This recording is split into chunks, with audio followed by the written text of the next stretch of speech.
Ah, I always love this stuff when it doesn't work right. So, folks, you know what this means. It's 4 p.m.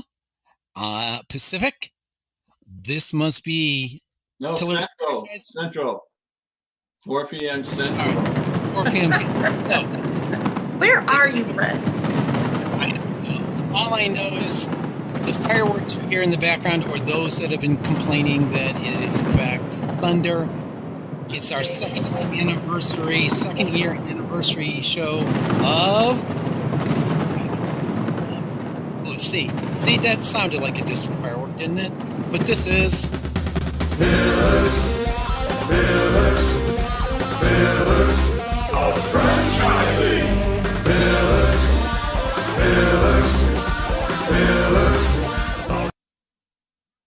And I'm Fred McMurray. Welcome to the second anniversary of Pillars of Franchising with I and my co-host Ray Pillar. Today we've got a very special co-host, the well-renowned and multi-traveled Kristin Bloomingdale. No, I'm not going to say the last name because we know how. Even when I asked my partner earlier today. Yeah, that's what you said, but I'm bound to say, who was our very, very first emergency co-host. Mm-hmm. She didn't even realize it when she got on the show until it's like, no, Ray's not around. He's late. So she's our very special co-host. And Kristin, who's our guest today in this madness of the second anniversary? Our guest today is Moni. Singh, I hope I had said that right, because we didn't talk about that part. That's correct, Kristin. Excellent. Welcome to the show. Moni is with STEM for Kids. Welcome for the show. Thank you so much. It is an honor to be here for your second year anniversary. Congratulations to all of you. Oh, thank you. Thank you. Yeah, it's been a fun show. We like to have a little fun along the way. You take the blue pill. The story ends. You wake up in your bed and believe whatever you want. You take the red pill. You stay in Wonderland. And I show you how deep the rabbit hole goes. Or if you prefer. This is the coolest thing I have ever seen. So yes, second anniversary. It is the coolest thing I've ever seen. Welcome, ma'am. Welcome for kudos to you for being brave enough to come on the show. Oh, thank you. Glad to be here. Why don't you introduce our guest? Give us a bit of a bio. Who?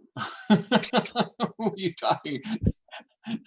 Moni has already been introduced, and she is the CEO and founder of STEM for Kids. Wow, what an exciting franchise that has to be, really. You know, I can't think of anything better than that as a franchise. So can you tell us a little bit about it? Sure, Ray.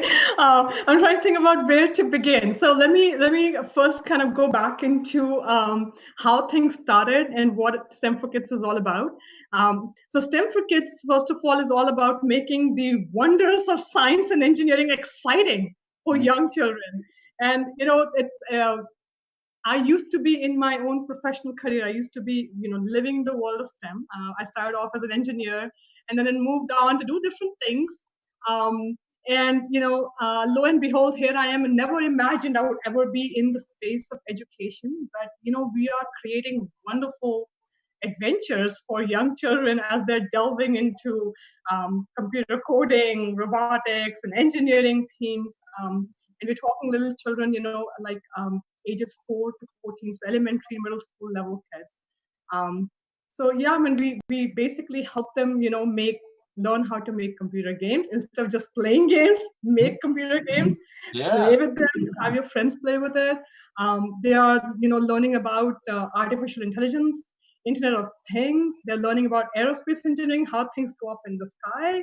So biomedical, how do our human body works and how people are figuring out making prosthetic limbs. So it's just super exciting, getting young children into thinking about some of these exciting topics. So you said young children. What age groups does the franchise get involved with? So we work with ages 4 to 14. So that's pre-K, but mostly elementary and middle school level. Mm-hmm. And I have a grandson who's 3.5, and that means that I could sign up with one of the STEM for Kids classes. Is that correct? In about 6 months, yes. Yeah. By age 4, he'll be ready to go. So that tells us a little bit about the actual franchise. But what about how does one get involved in opening up one of these classrooms? Basically, what we find is that people, most of the times parents, right? Parents who have young children and they are looking to make a change in their career.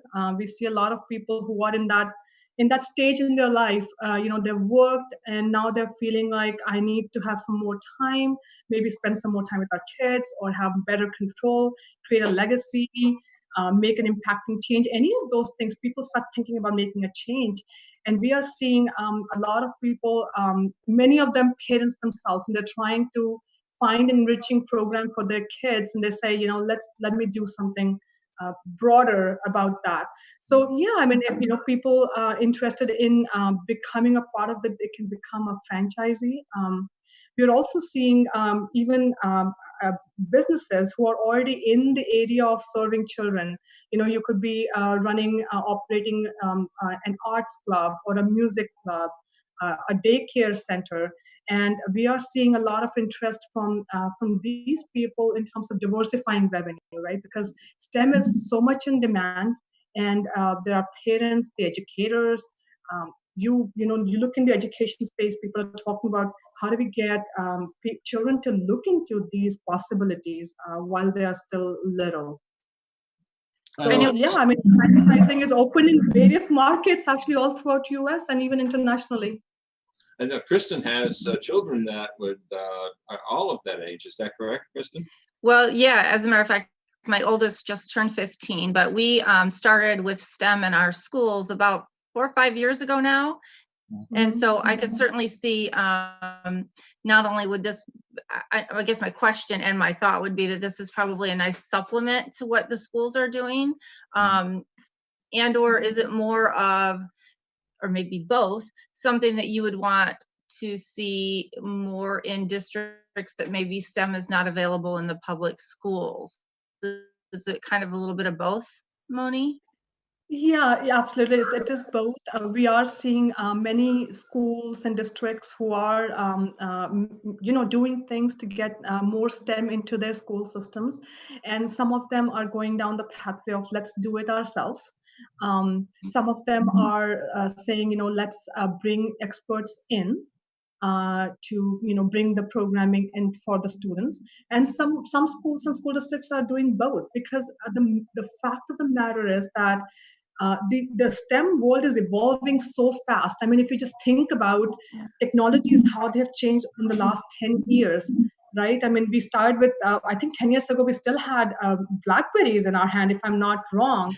And now we have all these sleek smartphones, right? Things have changed so much. And what typically happens is that if you try to burden the educators, the teachers, to go figure out all this change that's happening, it is another layer of complexity on top of all the other things that teachers are already doing. So many times schools and school districts say, okay, let's find what's out there and bring those programming in. So we do see a combination. We are working with schools and districts who are already doing some things in STEM. We are also doing with completely greenfield, school district where they don't have anything and they're trying to make some entry into the world of STEM. So it's a combination, and I think it's really the fact is that the STEM skills are so broad and they apply in so many different occupations. It's not necessarily just STEM occupations, even non-STEM. And the schools and districts are realizing that. And I think it's so important that that realization is happening and people are taking action, towards that end. I think it's awesome. I know that we had a big push in our schools in the summer. Most of the kids will go to STEM camp, and they have some very special STEM camps for girls because they want to make sure that the young girls are really understanding that, English isn't, like, for me, English was always my thing, right? Math wasn't really for me. Well, now you have more and more girls who are becoming interested in math, science, technology, engineering, and I think that's awesome. I think it's also probably very important that as everyone focuses more on STEM for the children today, we need to be more of a leader in the world when it comes to those fields. And I think that we've really lacked that in the last few, probably decades. So I think it's great timing for a program like yours to come on as a franchise. Yeah. And it's interesting. And I tell people a couple of decades ago when I was in engineering school, and I was, one of 3 girls in a class of 120, statistics like that. And I'm surprised that even to this day, we still see similar statistics when it comes to engineering schools. But here's something very interesting. Back in those days, when I was deciding, what field of engineering to go into, and there were people, I grew up in India, so a little bit of a contextual shift, right? You don't imagine having air conditioning, at least not at that point in time. So people were saying, go for computer science, because if you are in a computer science field, you are definitely going to be in air-conditioned rooms. True. That would be my strategy. I would think of that. Yeah, that's great. So that was part of my decision-making process. But fast forward, even today, computer science is such a wonderful career choice, especially for girls, because it is not as labor-intensive, if I can say it that way, some of the other engineering fields. But we do see again, and overall in many engineering fields, women are making strides, and I think we need to find a way to encourage more and more girls, because it is just the whole aspect of creating something, and I know girls do really well with that, and being able to see that kind of take shape in front of your eyes, it's just awesome. Yeah. So, yeah, and we are seeing a lot of schools and organizations taking those initiatives and encouraging more and more girls into these programs. That's awesome.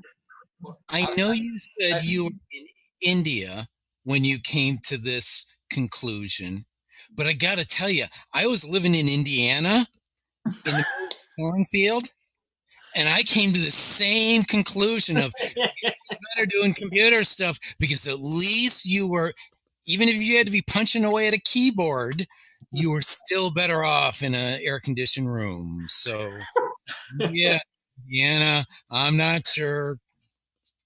I'm going to ask a question, though. The acronym of STEM is relatively new, but I think all the elements have always of STEM have been taught in schools for a long time. How did this whole thing come about, where we're trying to, kind of bring it all together?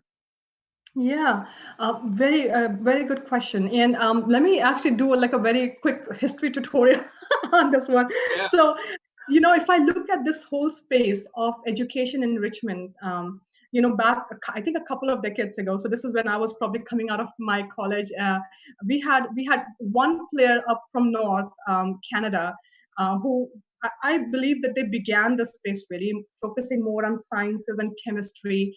And then what we saw is towards the turn of the century, so about 2000s, we saw a lot of those robotics players coming into the market. All this education space is all about, hey, let's make Lego and put pieces together and make robots out of it.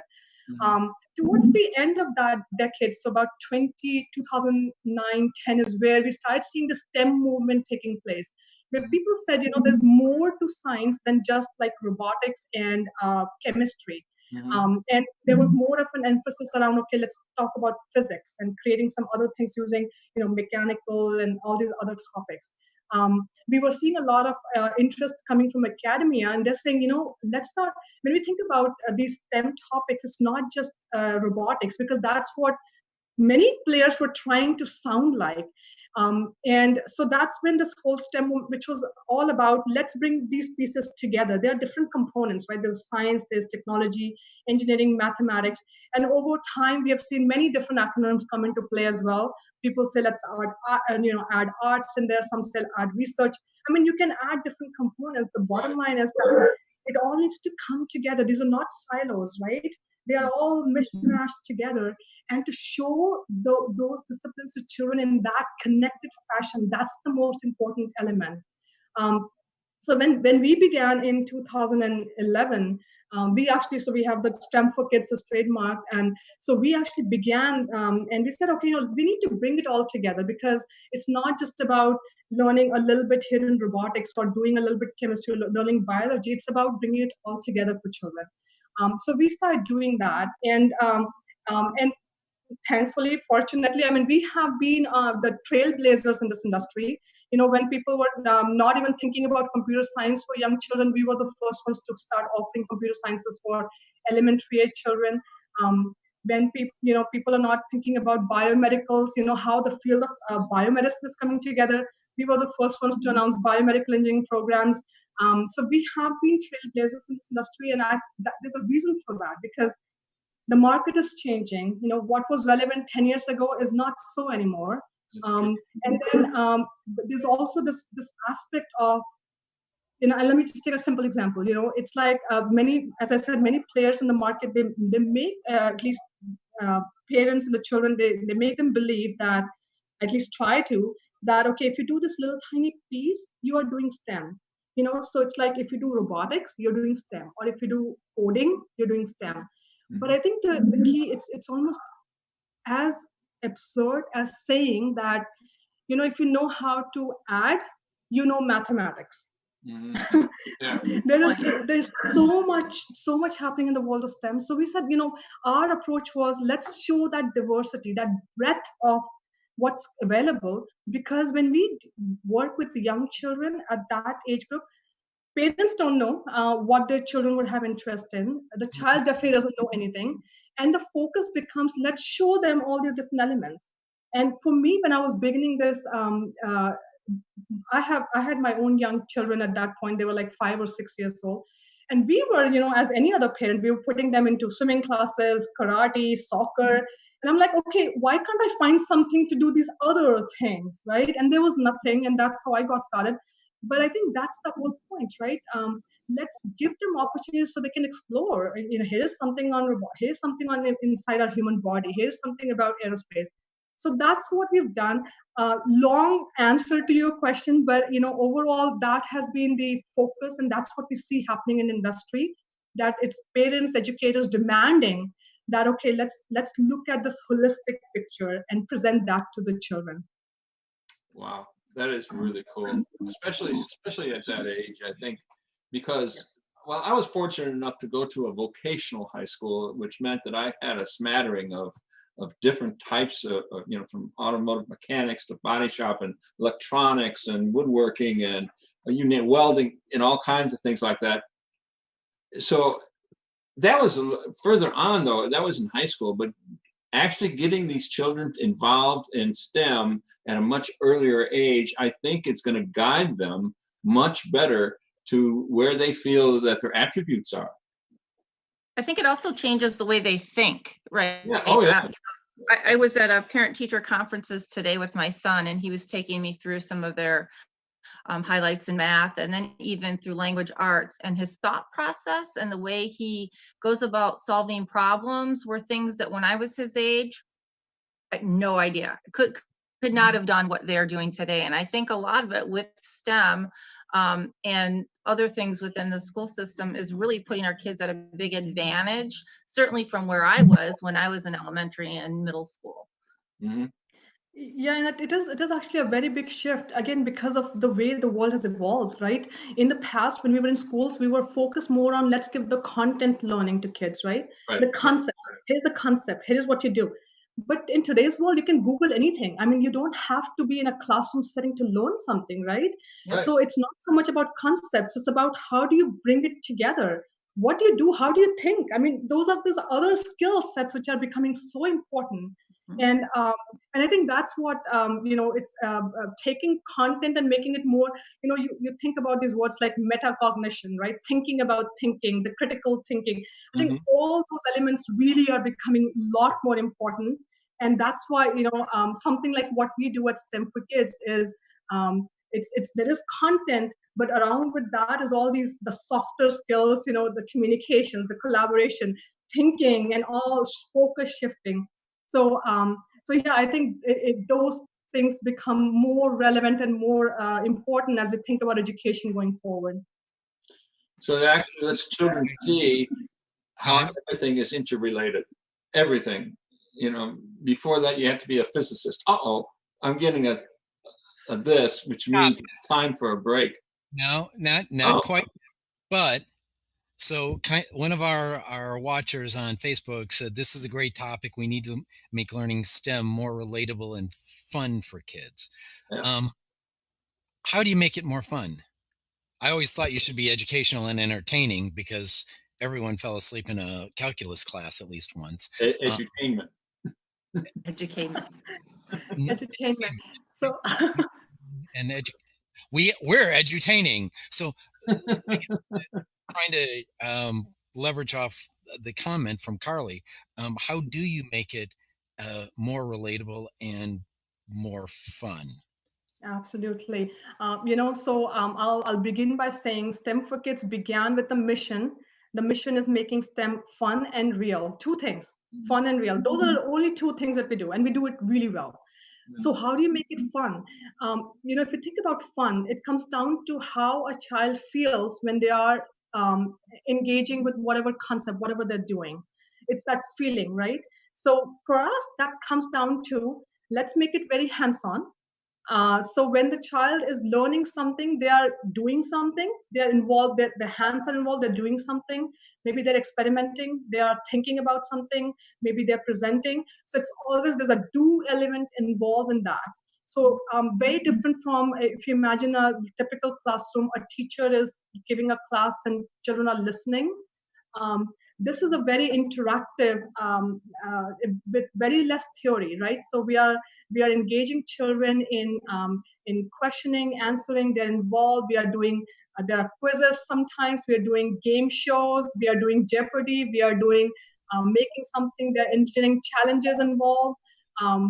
So just to give you an idea, just to give an example, we may be talking about mechanical engineering, and in that concept we discussed things like laws of motion, and I don't want to go into all the details, but we may give them an engineering challenge and say, okay, children, here we are giving you some materials, and go make a car out of this. We don't tell them do this step A, B, C, make it like that. No. We are basically showing them here is a challenge, and then the children start working in teams, and they are working out solutions. They have been given a piece of paper. Okay, so what are the properties of this piece of paper? Can you fold them? Can you put them and maybe make a chassis out of that? You have been given a skewer. What are the properties of the skewer? Can it become maybe an axle for the car? So they are the ones doing that imagination, creative thinking, and coming up with a solution. And I'll tell you this, a very simple exercise like that, and we have been doing it for 8 years. That's only one of the numerous that we do.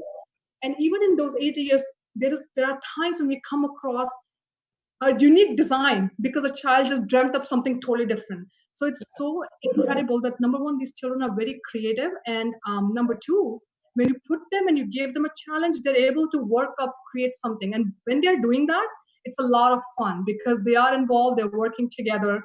Another example, they're making computer games. And I see this, Kristin, back to your point about girls. I see girls making, they're thinking about their game, like characters and placement, almost like a movie. And they're thinking about what needs to go where. And I see them making buildings which have polka dot on them. There are purple flowers on the street. And then I go to a boy's creation, and I may see things like, black, dark sceneries and whatnot.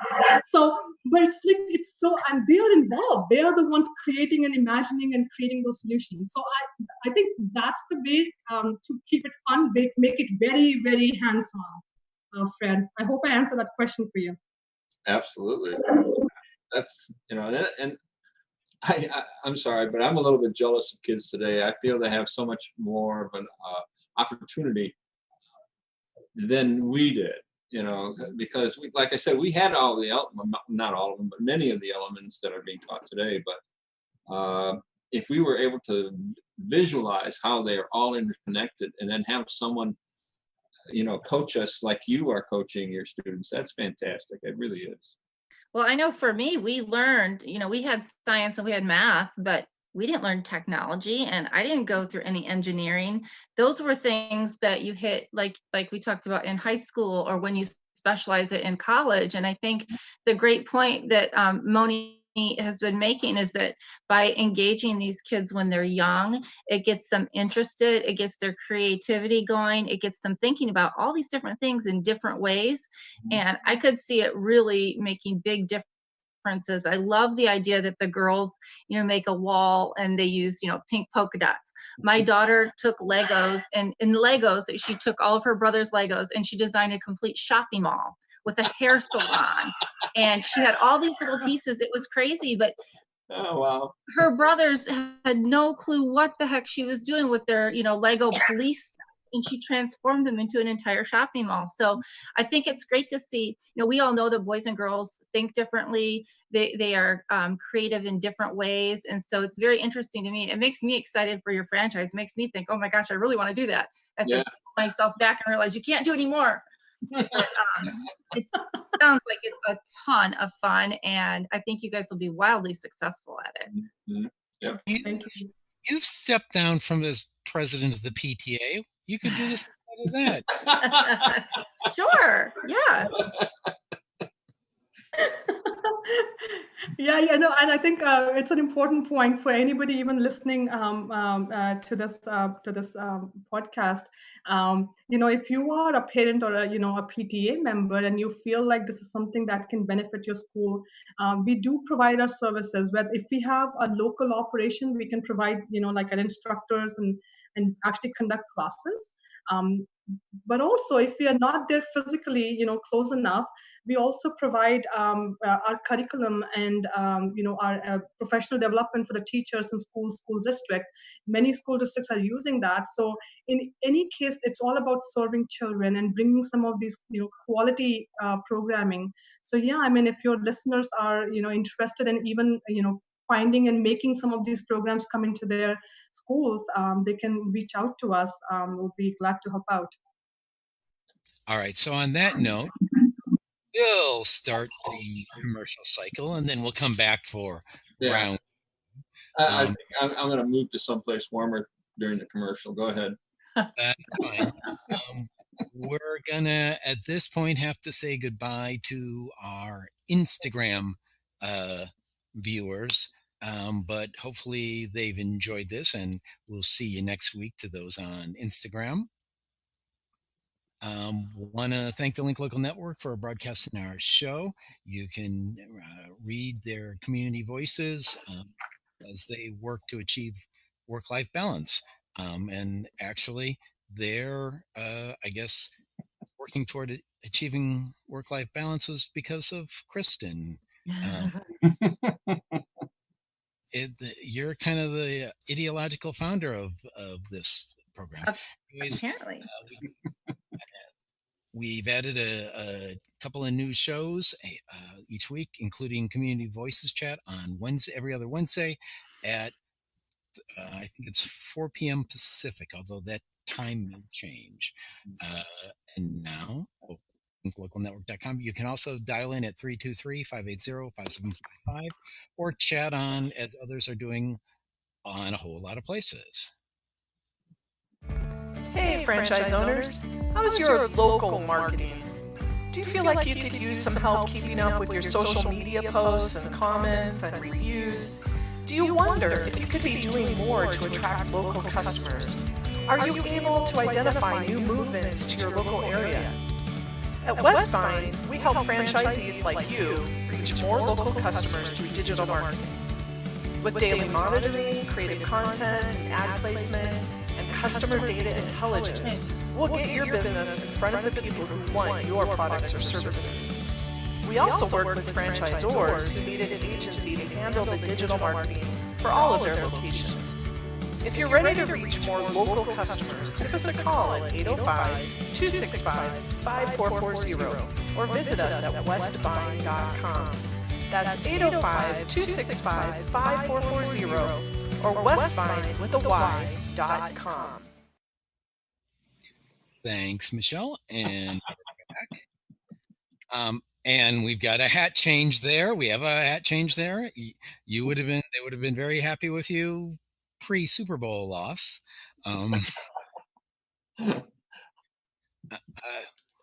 Actually picked up a new subscriber from our first Instagram post. So hey, wow, I guess we'll keep broadcasting to Instagram.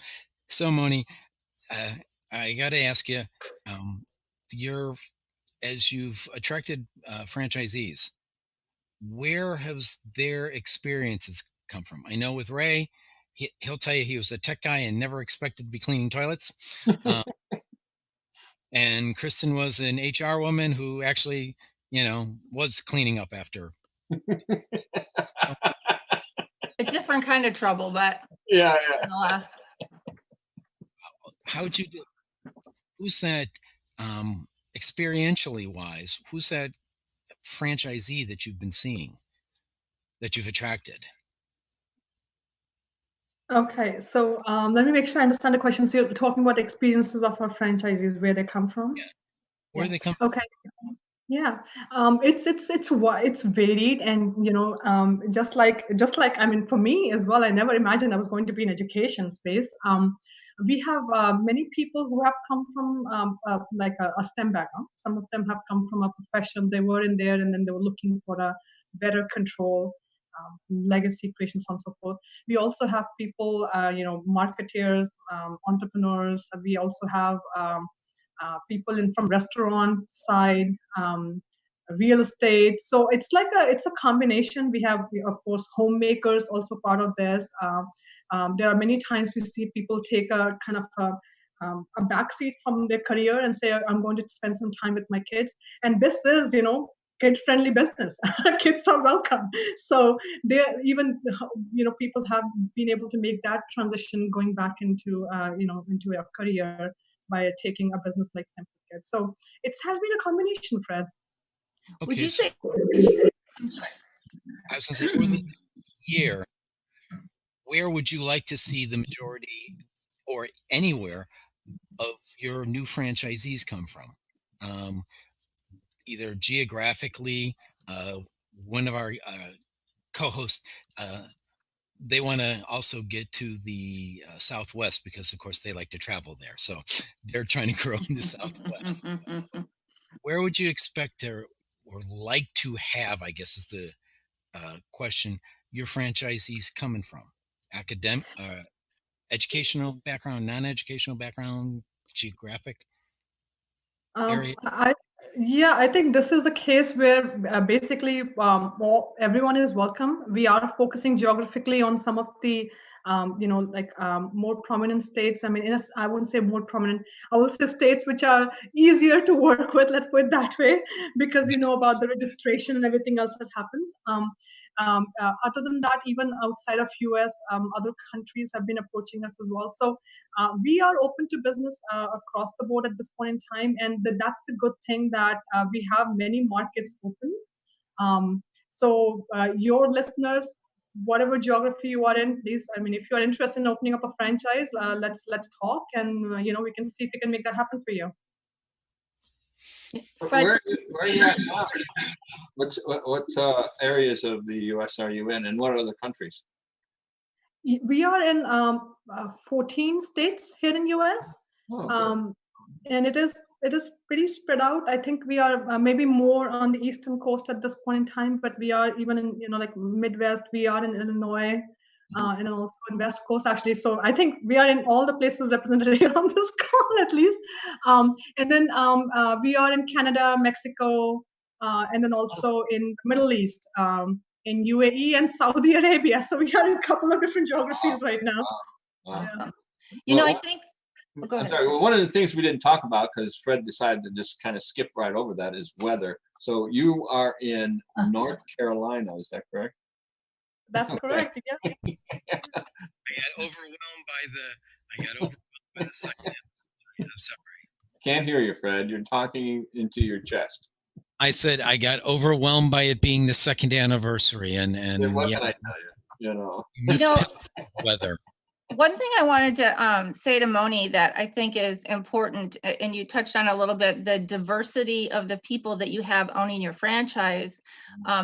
Franchising in and of itself is such a great model, and I'm sure that it is with your platform as well, because if you have a strong franchisor, just as you said, whether you're a homemaker, whether you come out of tech, whether you're coming out of the restaurant industry, right? You have to have that passion, and you have to be willing to go out and take a chance and work hard. But just because it's STEM for kids doesn't mean that you need to come from a teaching background. It doesn't mean that you need to be a chemist or an engineer, and I think that's the great thing about franchising. So for people out there who are really considering a second career, stepping back a bit and spending more time with their kids, I mean, that's what drove me to look for a franchise. I think it's great. Yeah, very well said, Kristin. Yep.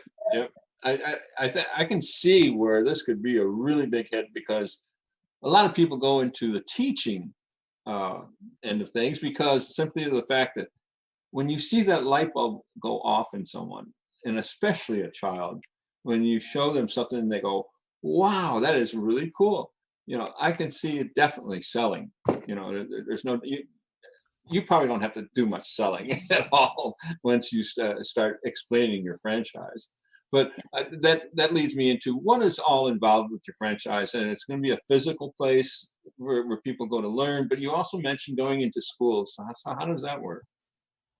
Yeah, great question. So that's one of the unique thing about our model is that we do not mandate a space. So a franchisee does not need to have at least a 24/7 storefront. That's not a requirement. So if I can take an analogy it's almost like an Uber-like model. You don't have to have a fleet of your own cars or have your own car. You basically we are creating collaboration with people or businesses who already have the car, and we say, okay, let's use the car for an hour and offer our programs, or use for 2 hours, and so on and so forth. It's a great model, because unlike some of the other franchise concepts where you're given a territory and you say, okay, go open a center here, and you are almost constrained by geography, distances, how much people are willing to travel to come to your center. In our case, what we say is, here's your territory, go open as many as you want within that territory. And what people are able to do, what our franchises do, is that they will collaborate with community centers, multiple schools. They could collaborate with maybe a dance studio, any other possibilities like that, and be able to offer your program in different parts of that territory. So you're really trying to maximize the potential of that market. So that's how this model works. And the other side effect of that is that it's a low cost entry, right? You're not dealing with fixed leases and things like that. So, and that's something we actually find that most of our franchises love, that flexibility, being able to offer these programs from so many different locations. And that actually is also something that, even if you think about, the biggest aggregator of children, our customers, are the schools. And they love that too, right? Because now our programs can go into the school setting, almost like you bring the program to the mall, right? Yeah. And they are getting served right there, as opposed to the parent figuring out, oh, I need to pick up my child from this school, take them to this center, and so on and so forth. So it becomes a convenience aspect for our customers as well. That's awesome. So what does it take to get involved in your franchise? In other words, what are your requirements of a potential owner of your franchise? Yeah, going back to what Kristin was describing, that passion, that piece is really important, because at the end of the day, people don't wake up saying, I'm going to, educate children, right? Just like people don't say, I'm going to go clean toilets, right? There is something different. There's something that's driving that people who are looking to build a business. I always encourage people saying, don't think about you doing it yourself. You have to be able to hire people, build an organization, because that's the way you grow. And as I mentioned, the backgrounds can vary. It's that passion, the learning agility that we look for in the franchisees, as well as the having some experience, whether being involved with schools or PTAs, or in a corporate setting, being able to do biz dev, sales, marketing. And with any new business, you need some of those skill sets to be able to position a new business. The technical side is something that we do train once the people are hired, the instructional staff, and we call them STEM coaches, by the way. So STEM coaches, as franchises hire them, we provide training on all those technical topics so that they are ready to go and conduct these programs. Monetarily, what is the cost to get involved in your franchise? Are there different levels? Yeah, they can get started for under 20 grand here in US. So under $20,000. Sorry, I have to start the answer over there because you said the word marketing earlier. So we had to give you a round of applause. And Ray did not give time for the question to be asked to get the round of applause for you saying the word marketing. Sorry.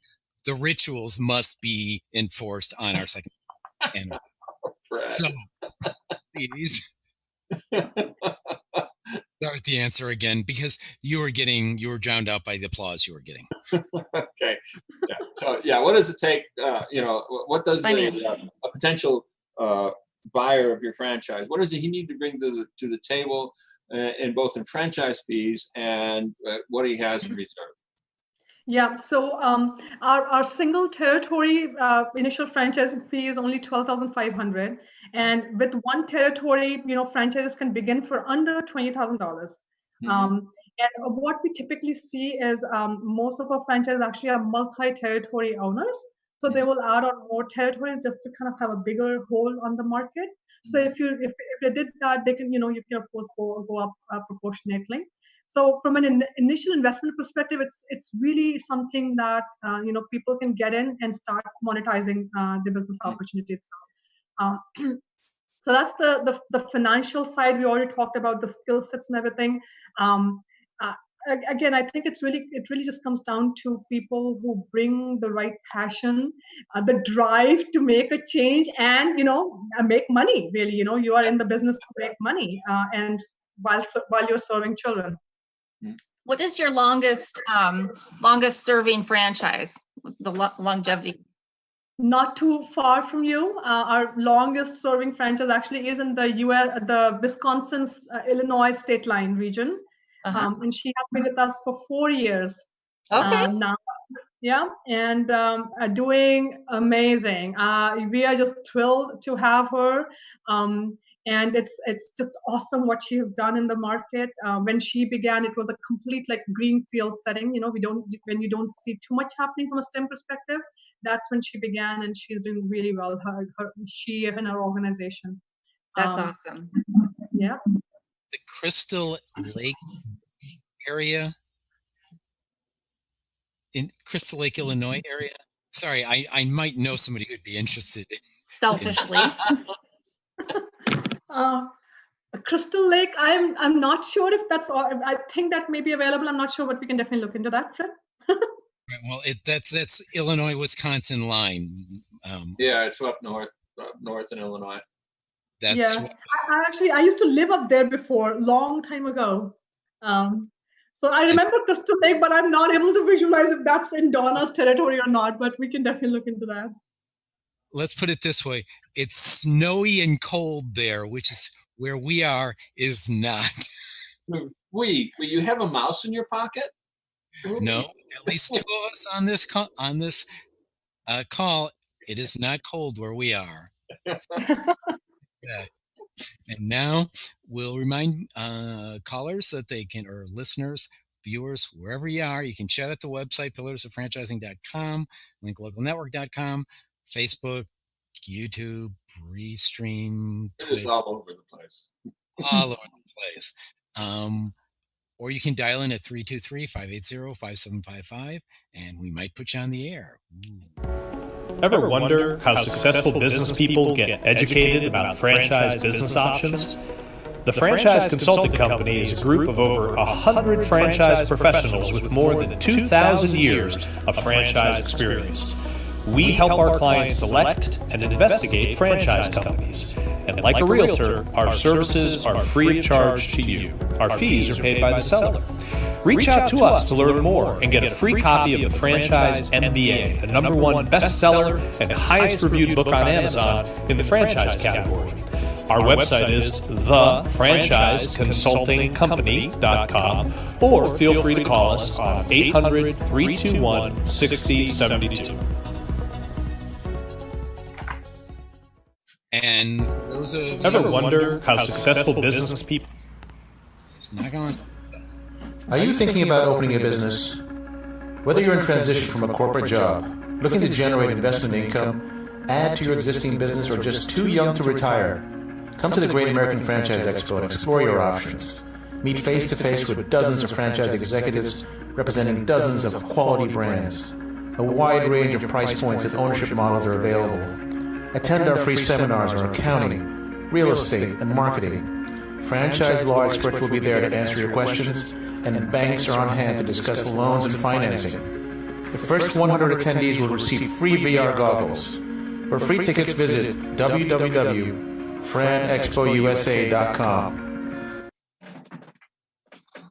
And folks, the next 2 events are in Houston, February 22nd and 23rd at the Stafford Center, and in Tampa, which sounds even more warm, and that nice little Gulf breeze at the Tampa Convention Center, March 14th and 15th. And we are back. So, one other thing. As Nick said, you can call him up and get a copy of the Franchise MBA, which is like under a bunch of wires, but we'll get it there, folks. This year, great book. Mine's dog-eared. So if you fill out the form on the pillarsofranchising.com website, you not only get the free book, but you get a set of VR gear. So how's that? Virtual reality and a book. Pretty cool, huh? Yeah. Then you can virtually open your own business. Virtually. I've been looking at how we could do Pillars of Franchising in virtual reality. We'll see. Wouldn't that be? Oh, I don't know if you want to go there.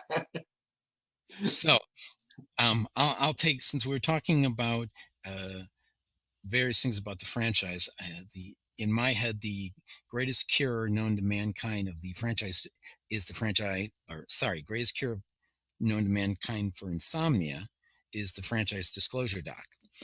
So I know franchisees who never bothered to read it and still bought, but what are the first 3 things you would recommend a potential franchisee read from an FDD, just in general? Yeah, I think one of the first questions people always are looking for an answer is, how much does it cost to get in? So it's the item 7. I think that's the very first one to definitely look at. I am looking at the litigation history. I don't remember what item number that is, but I think that is an important one to see. And the third one will be item 19 if it's provided by the franchisor, because that's telling you about how the business is doing overall. But if the franchisor is not providing that, looking at the audited financials of the franchisor. Again, I don't remember the item number for that, but there are audited financials. Looking at that, and sometimes the footnotes on that give you a lot more intelligence about what's happening in business as well. You'll be happy to know that there are several lawyers as well as CPAs that would agree wholeheartedly with everything you said. Yeah. So I noticed there was a mention of STEM for Kids Network. What is that, and how can people get involved? Yeah, so when we think about STEM for Kids, right, we think about all the children that we touch, their parents, the educators, the teachers, principals, school superintendents, of course, our franchisees, their employees. So that's what when we think about STEM for Kids, think about that network. In terms of how people can get involved overall, the first thing really is if you are a parent, PTA member, and you want a change in your school, let us know. As I mentioned before, we can either bring our services directly in there, or if we can't do that, we'll train the teachers. So that way, the STEM programs can be offered. If you are a business owner and you're looking to diversify revenue, again, there'll be opportunities here. Just because there's so much industry demand for STEM. And we have some of our newest franchises actually have come down that route. So maybe you're running a gaming studio or a dance studio. So those will be the opportunities. The other piece I also want to mention is that if you represent a company and you think about how to be more socially responsible, right? And that's something we hear a lot about these days as a company. Our franchises also get involved in helping companies with their CSR initiatives, the corporate social responsibility.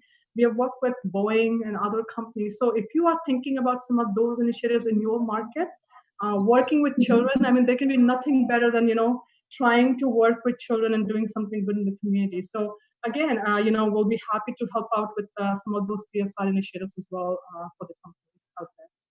That's a great way to get yourself involved in motivating your own children. Exactly. Yeah. Kristin? So, Moni, do your children work in the business now that you've raised them as you began this journey? Well, you talk about my children.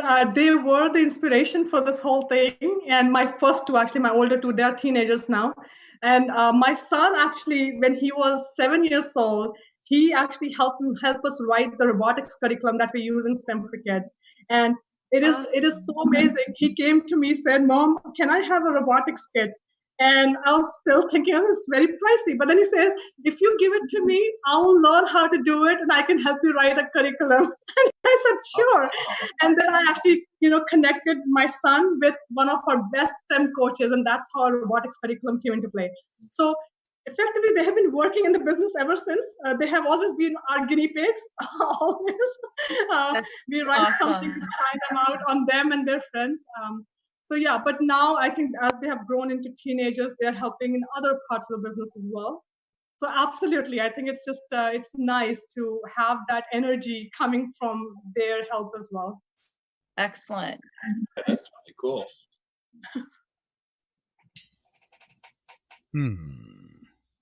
Sorry, is anyone catching an echo? No. No. Okay. There's no echo. There's no echo. Okay.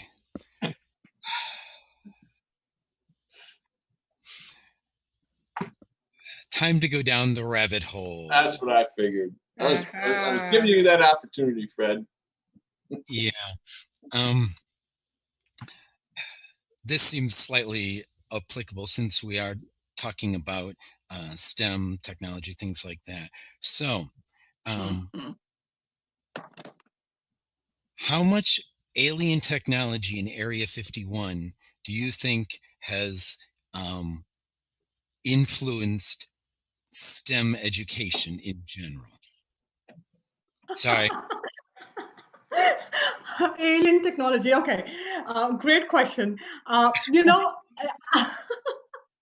I'm sure things like, virtual reality, looking at what's the rate at which the aliens are coming, falling down from the sky, figuring out, do we drill and make a bunker in the under the earth as the aliens attack? I mean, all those things, there's a technology part to that in solving these challenges. So I'm sure all of that is part of, what we do. And as a matter of fact, actually, when our franchises go out and teach young children, they are thinking about some of different scenarios.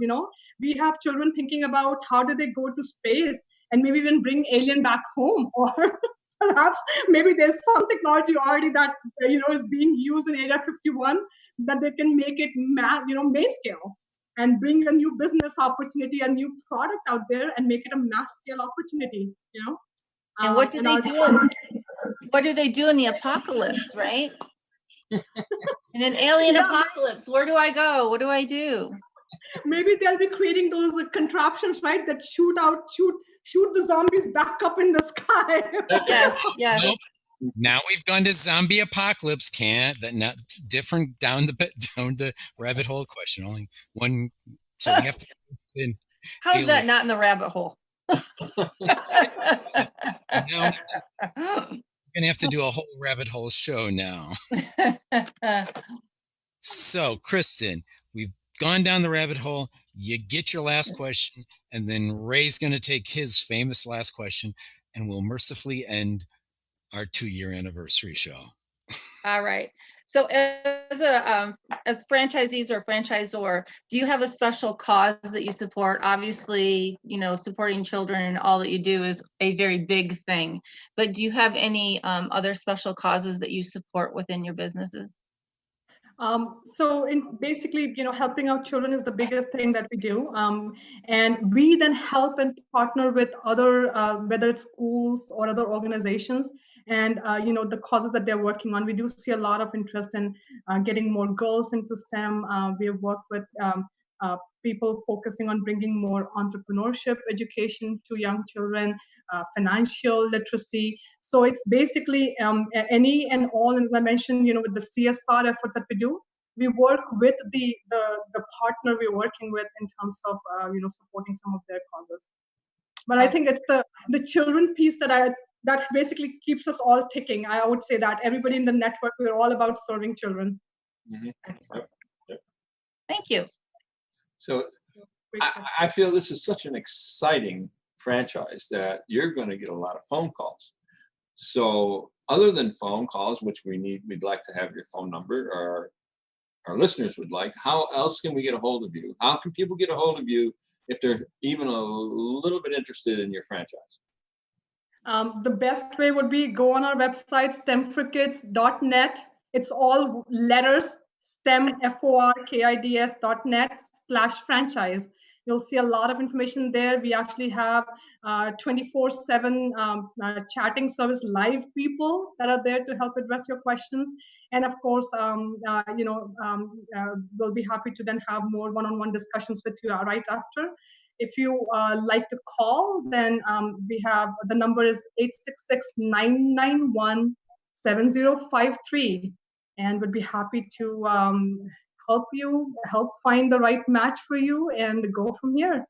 Excellent. And of course, that information will be on our webpage, Fred. Oh. Yeah. Actually, I think much of it is already. I'm not sure. All right. Good. So phone number got to stick on there, but the links to the website, yeah, that's all good stuff there. I noticed you said live person, so you don't have zombies to take. No zombies. That's a beginning. If we can get them out of politics, never mind. I'm Fred McMurray with my co-host Ray Pillar and Kristin Selmeczy. Hi,